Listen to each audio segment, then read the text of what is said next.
It is day 3 of a state of emergency in Ontario's cottage country.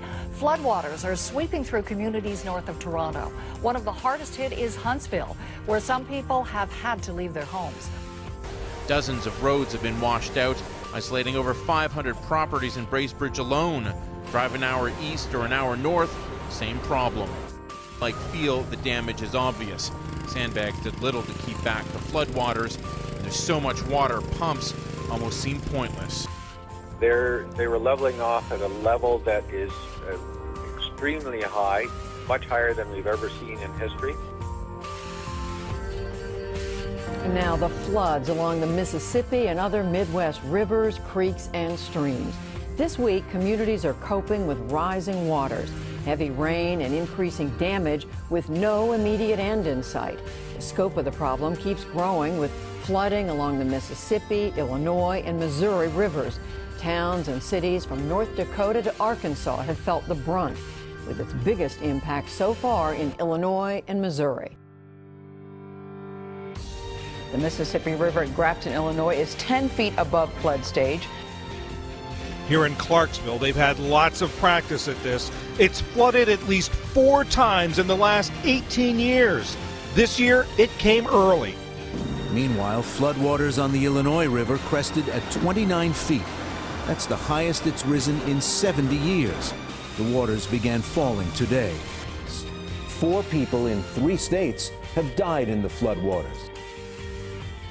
It's all the result of last week's torrential storms, which dumped a month's worth of rain in a matter of hours. And it's just the beginning.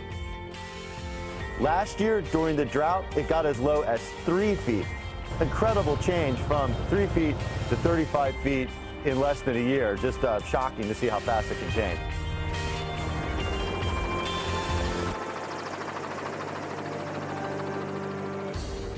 At least 4 people died when an earthquake measuring 5.7 hit eastern Afghanistan on Wednesday. Officials say rain had weakened the traditional mud brick buildings, causing hundreds of homes to collapse. Scores of the injured are being treated at this hospital in Jalalabad. The earthquake was felt as far away as the Indian capital, New Delhi, the latest in a string of tremors to shake Asia this month. Have a look at this. Draw closer to your TV set because we're going to show you a fascinating look at Saturn from an unlikely source. A television news helicopter captured images of the planet complete with its rings while flying over Philadelphia. Now, to the naked eye, it's just a little speck. You see that little speck right there? All right, now watch what Chopper 6 can do. This is amazing. I knew we could zoom in, but it can zoom in enough, yet that is a picture of Saturn. One of the last things you would think you would see out of a helicopter window, right, is the planet Saturn. Look out below. Officials from the Peabody Museum have confirmed that a meteorite did slam into a home in Wolcott, leaving one family there to just pick up all the pieces. Right where that satellite dish is, you might be able to see some shingles out of place here, but the homeowner and his wife were home when this all happened. Even their kids didn't believe them at first. But many people in Connecticut say they heard a loud boom and saw a meteor shower Friday. Now, we asked if that was related to this. Police tell us, hey, anything is possible.